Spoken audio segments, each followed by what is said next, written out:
Okay, so I'm back on the solos. Fucking thanks a million again, Archibald, for coming on yesterday. That was fucking deadly to get the first one out of the way in the COVID-safe mobile podcast studio. Sound seemed to have been good. No one was complaining. Everything worked. It didn't burn down. We didn't die. Everything was fucking savage. So thanks again, Archie. But back to the solos. So what I've been thinking about today, and to be perfectly honest, what I've been thinking about a lot over the last number of weeks is driving the whole off the lead thing on. And what I mean by that is basically what it boils down to is if I continue doing what I'm doing, which is, pumping out content, having conversations with people across the county, say at the start, and across the country when the time comes, and continuing on with these solos, I'll starve to death if this is my living, okay? Because no matter how much I try in just pumping out content, you need to promote yourself. I suppose it's like having let's say you're a master fucking craftsman and all you do is make the fucking best products in the world and you have a shed full of them and you're making them all day, every day. If you're not out selling them, they'll just collect dust and that'll be the end of it. Okay, and that'll be the end of you because you just can't make a living from it. So in running a business, and actually I'm going to pull back a little bit and give you a good example. So I have this theory in relation to companies that produce something.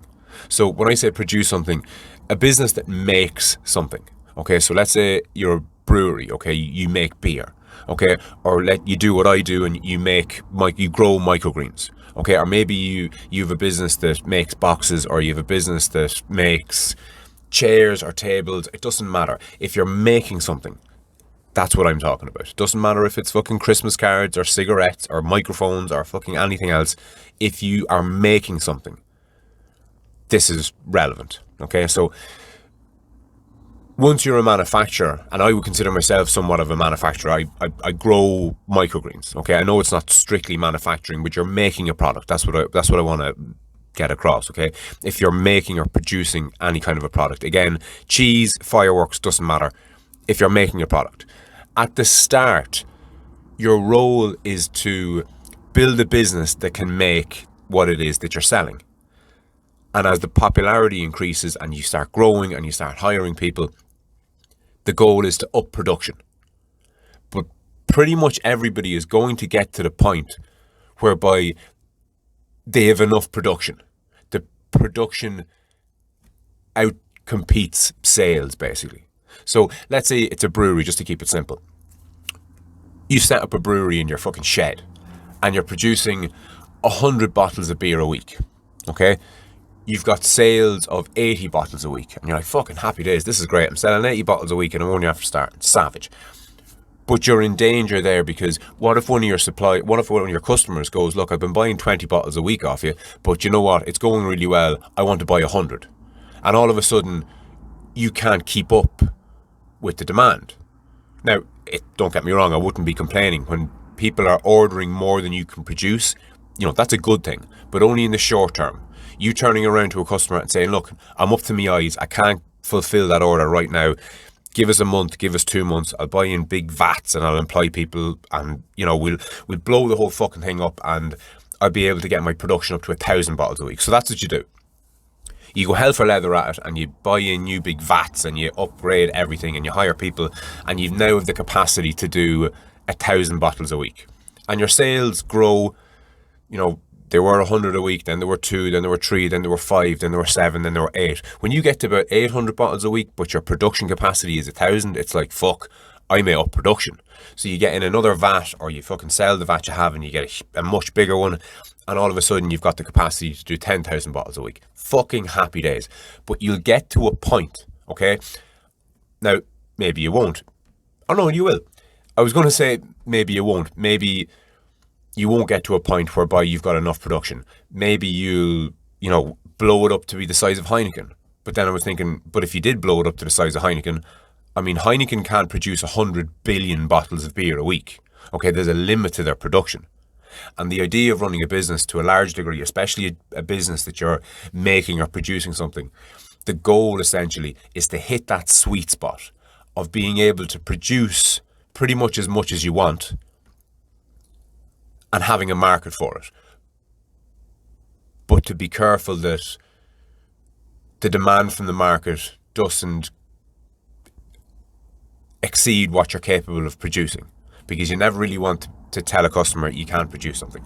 But anyway, okay, just to get that out of the way, the problem there with most businesses is getting production up to a level that matches the demand that they're happy with for a sustainable business, okay?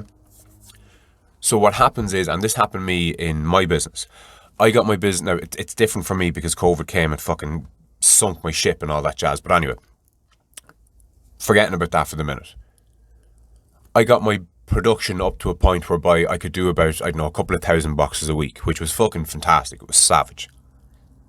But once you do that, once you have the capacity to do, you know, double what your orders are, and you're not looking at increasing production anytime soon. You've done that. You've gotten to the scale whereby you can produce enough of this stuff, and now you have to focus on sales.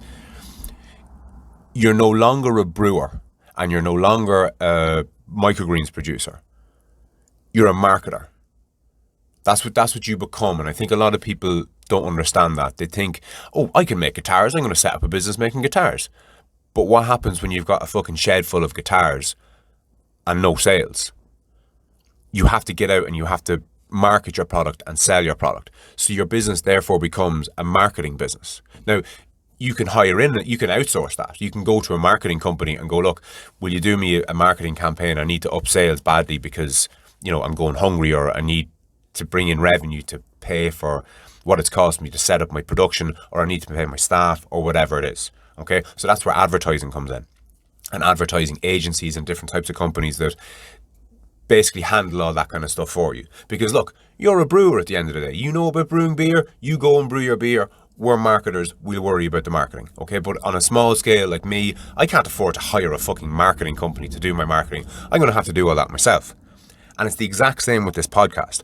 I'm going to have to start marketing it because my production is through the fucking roof. I can pump out fucking 3 or 4 solos in a day, and by the looks of things, given that I did one yesterday, I've Sean Hosey's booked in for one tomorrow. I'll probably get one in by the end of the week, and I've probably 2 lined up for next week, and I haven't even gotten started. Do you know that kind of way? So once the ball gets rolling, I'd love to. The plan is to have people booked well ahead in advance. So I'd like to get to a stage whereby people are contacting me and saying, do you know what, man, I'd like to come on your podcast. And I go, yeah, fucking deadly, happy days, right? It's the 2nd of February today, so, okay, how's your July? Because I'm fucking booked up until then. That's the goal, do you know what I mean? But anyway, I am at the stage now already whereby I have to start doing the marketing and I have to start promoting it, okay? Which is great, don't get me wrong, I'm not fucking complaining. But it's a big learning curve for me because sales and business development has been my background, but marketing's something slightly different. And marketing an online business, which is essentially what Off the Lead is at present, that's kind of new to me. I've done a certain amount of it, but not a whole pile. And the idea of talking about it here now is it's essentially organising that room in my mind called online marketing. And there's a couple of things that I've just discovered of late, just in the last couple of days even, kind of thinking about it and running through what I'm going to do and how I'm going to do it and how other people have done it, and, you know, what could I kind of pick and choose from different people that have worked for them that might work for me and will be in keeping with the whole Off the Lead ethos and all the rest of it. And one thing that I've noticed, it's fucking fascinating stuff, okay?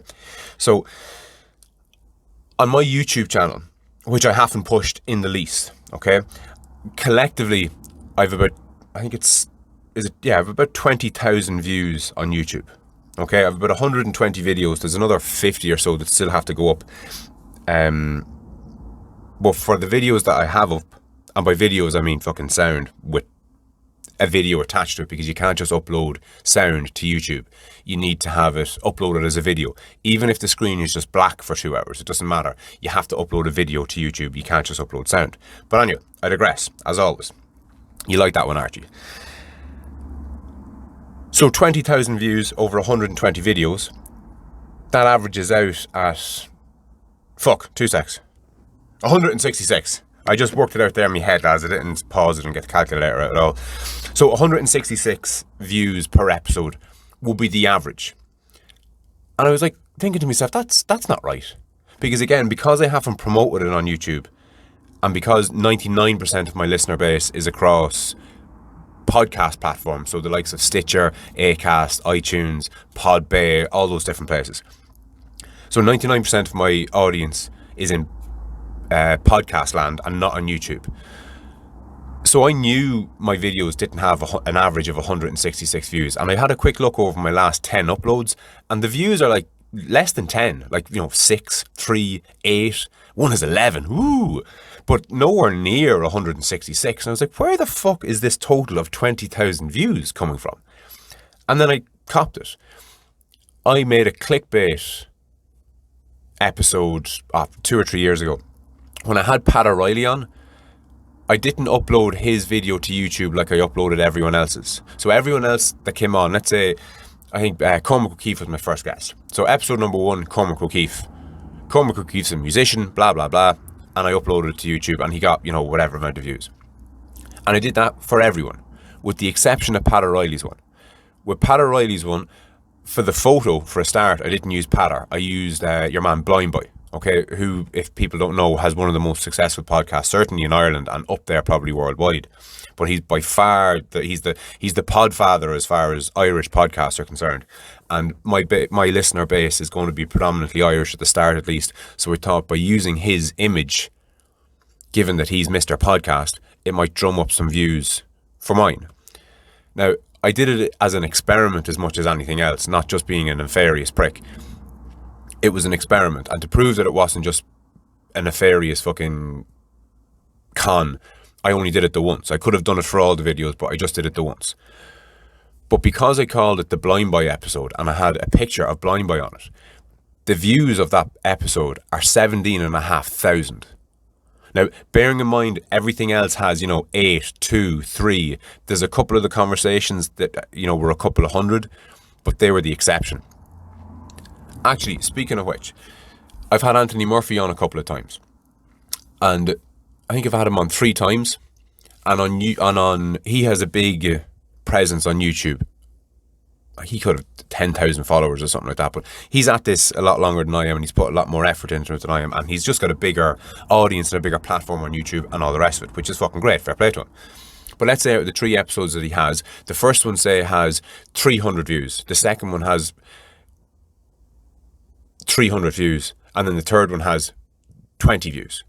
Now, don't quote me on those. I just made them up off the top of my head. But what's relevant is, out of the 3 videos that I've up of his, 2 of them have relatively big numbers, and 1 of them has really low numbers. And I was like, what the fuck? Why is that? And what I realised was, the ones with big numbers are Anthony Murphy, Mythical Ireland. That's what they're called. Episode number whatever. Anthony Murphy, Mythical Ireland. And the one that has practically no views is just Anthony Murphy. So what's happening there is people are searching Mythical Ireland or some such, or they know that Anthony Murphy's platform is called Mythical Ireland, so that's what they're searching. But without the Mythical Ireland there, he doesn't show up, so nobody sees it. Okay, so it just goes to show how important the naming of something is. If Anthony Murphy of Mythical Ireland gets a load of views, and Anthony Murphy, full stop, doesn't get any views, like that's worth knowing about. Okay, and likewise with my own episodes, to have a total of 20,000 views, and for one episode to make up 17,000 of those views because of a clickbait, basically, like that's worth knowing. Now, it would encourage you to do every episode as clickbait, which isn't what I'm about, because I don't believe in kind of conning people, but there's certainly fucking something to that. Now, just to flesh this out a little bit more, there's another guy that I'm a fan of. His name is Mike Sheridan. He has a podcast called The Delve, and he's doing great. Like, he has 15,000 subscribers on YouTube, which is fucking fantastic. Fair play to him. And he has 8.5 million views across his episodes. And I was like, fucking hell, that's class. Like, that's fucking deadly. Fair fucking play to Mike Sheridan. Fucking class. But I started going through his episodes, and it was 10,000 views here and 5,000 views there, and I was like, fuck. Like, and I looked at the amount of videos that he had, and I was like, how does that doesn't add up to fucking 8.5 million? And I started thinking, this is the exact same thing that I observed on my own platform. I had 20,000 views, but my individual videos were only getting really low numbers. where's the discrepancy coming from? And I found it. Now, he had a guy called Jordan Peterson on, who'd be an enormous draw to a podcast. Like, if I had Peterson on, you'd nearly be fucking at professional grade podcasting immediately, because he just attract literally millions of people to your podcast. But anyway, he got him on, fair play to him. And he had him on for an hour and 10 minutes, and that video had 350,000 views. And I was like, fucking hell, that's class. But again, 350,000 is a shit ton of views, but it's a far cry from 8.5 million. And I was like, where the fuck are these extra views coming from? And then I copped it.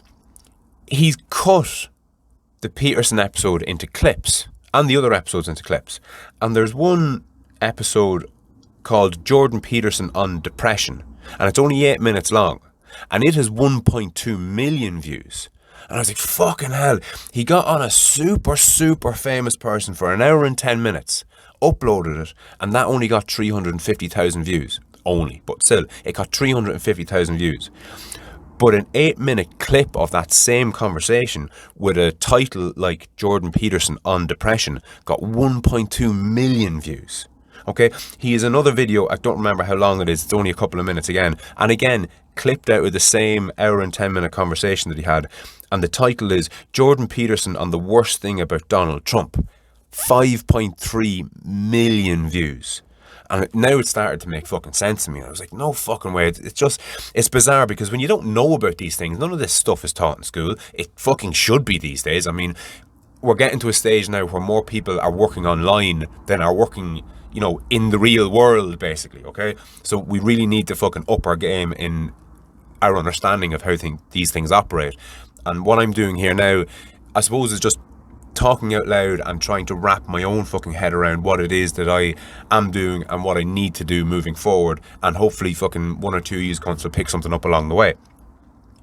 17 minutes. I'm going to cut this short and do another one. So I'll chat to you soon.